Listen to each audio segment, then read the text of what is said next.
بعد ما قلت لكم عن اسوأ منتج جربته للشعر، لازم اقول لكم طبعا عن احسن حاجه جربتها، بجربها بقالي فتره.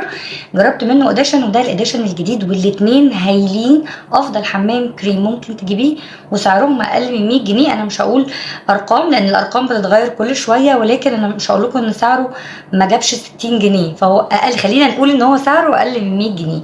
حمام الكريم بتاع ايفا ده، دول نوعين منه. واحد منه بالصبار بروتينات الزبادي، والتاني بالصبار بروتينات الحرير. الاتنين نفس الافكت على فكرة، الاتنين بيرطبوا الشعر جدا، الاتنين حلوين للشعر المقصف والهايش.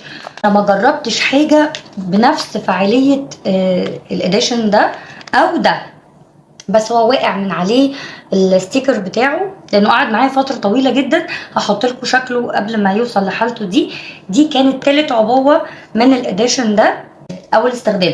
بس طبعا احنا مجربين منهم حبه حلوين.